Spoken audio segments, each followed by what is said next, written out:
हमरे कमला गुरु बल्ली गुरु जी चढ़ गए का चला गए बड़ा दबाई कब तक बुढ़ाई आएगा गुरु जी हरन का पहले जब जवानी में रहे बड़ा दबाव का बल्ली गुरु गाँव है कैसे गाँव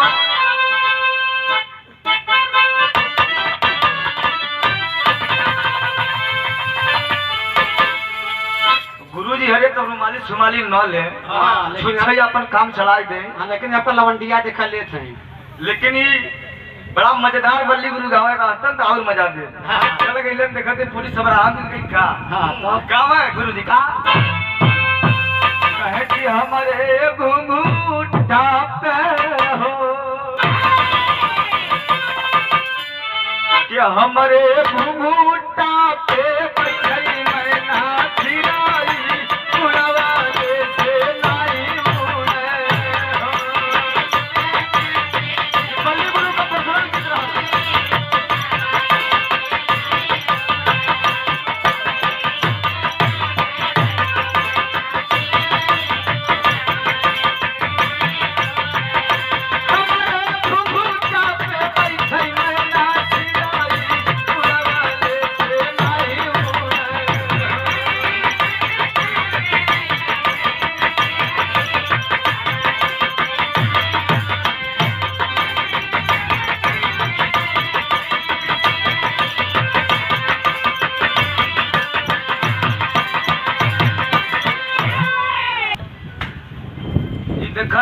हमारे क्षेत्र का नामीवर कलाकार बिराहा के तौलेलन अपने जमाने के बड़े ही धुरंधर कलाकार हमके अच्छा ही लगेला जब भी मुलाकात हमारे बाबूजी से होला कभी हमारी प्रशंसा ना करेला हम कहिला बाबू अब हम तक गलती गलती का हाँ ये हमारे बल्ली गुरु जी के नाम पर बल्ली गुरु गाँव है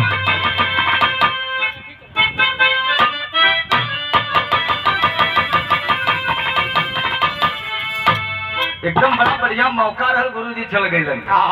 तो समझ आएगा चला गए लेकिन ये पहले वाली गीतिया तो बल्ली गुरु गाँव है लेकिन जब दूसरी की गीतिया आवे तो कमला गुरु जी का नाम सुनने होगा आप लोग कमला गुरु जी एकदम जैसे हम है एकदम पत्र घई कर है तो मोट कहे मटवा मोट कही के कही का मोटवा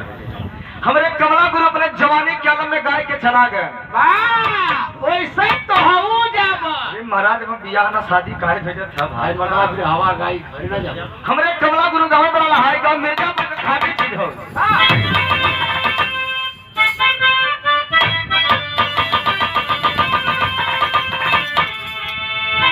तू गीतिया गौली है जब बल्ली गुरु उठे तू गीतिया गावे जब कमला गुरु उठे कहे के अब हम अपने वाली गाई का तब कमला गुरु ही में जोड़ के गाँव है कैसे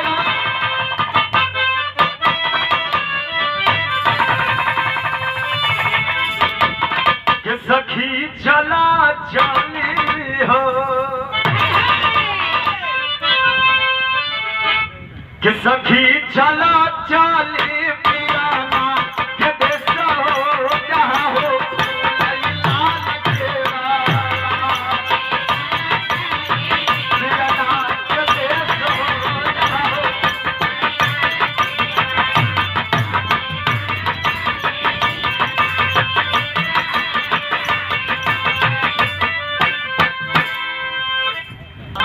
कमला गुरु